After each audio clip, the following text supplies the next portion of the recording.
And that's why I'm saying, what is this panic all the time when, the white people say, we're leaving.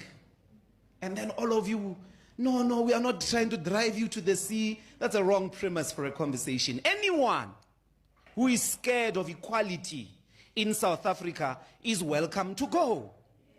We're busy with equality here. Professor, I think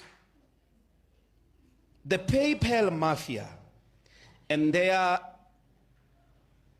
sort of capture of the federal government in the United States, we must ask, of course, there are those questions of the algorithms and the applications and the capture of the payment systems and the flow of money, particularly of the federal government and the federal bank and so on and so forth, that they are going to control those mechanisms.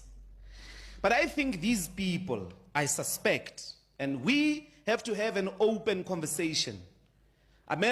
Americans, South Africans in America, African Americans, this PayPal mafia is about 4 South African white men who are in the United States, who went there in their teens or so.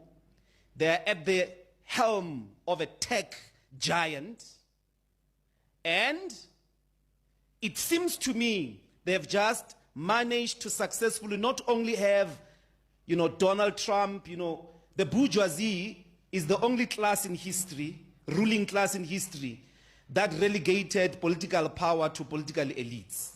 But within imperialism, Cecil John Rhodes and all of them, within imperialism, they could see the limits of the nation state, and they were able to invent forms of administrative control, political administrative control in service of expansion for expansion's sake. But here they are not only like, like they've captured Donald Trump. They are with him in government. They're presiding over department. But I think they've got some unresolved grudge that they have with their native country. I think they are possibly people who have a bone or a score to settle with the fact that white people lost the political power in South Africa. I think they are on some project, and I know that this might be a huge jump, but I wouldn't think so. I think anybody who would wake up, who was part of the 1940s peace in the world after the World War II, would be shocked to find Israel doing what it's doing to Gaza. And here is the possibility. We are very disposable to the imperialist forces. If the PayPal mafia could truly settle that grudge, they are not satisfied with the fact that there is a black government in South Africa. If they could truly have the means to settle that grudge, we might become a Gaza. And nobody would care. The Chinese won't give us arms. They didn't give Palestinians arms. The Russians won't send some army.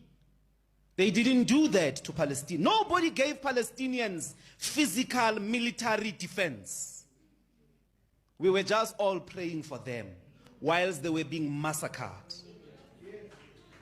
Now, if they could do that to Palestinians, the ridiculousness of that particular extermination event, that turning of Gaza into an inhabitable space, what makes you think is not possible here?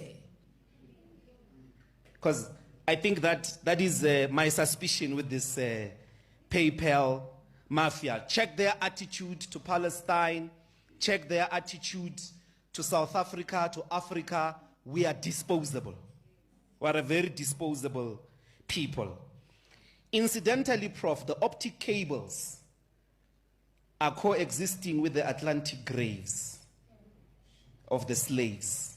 the very facilitation of digital connectivity in the world, because majority of them actually originate from that part of the world. Coincidentally, there's something of a powerful imagery to think about there, that those optic cables are going, you know, they are possibly going through those graves of Africans that were thrown into the Atlantic as dead bodies in the broader event of the transatlantic slavery. That should tell us our place in this digital future. That's my proposition. Ladies and gentlemen, my name is Dr. Jones, Why Not TV. Please subscribe. Bye for now till we meet again next time. Subscribe, please. Don't forget to like and to comment. Thank you very much. Dr. Jones, Why Not TV. Goodbye till we meet again next time. Subscribe.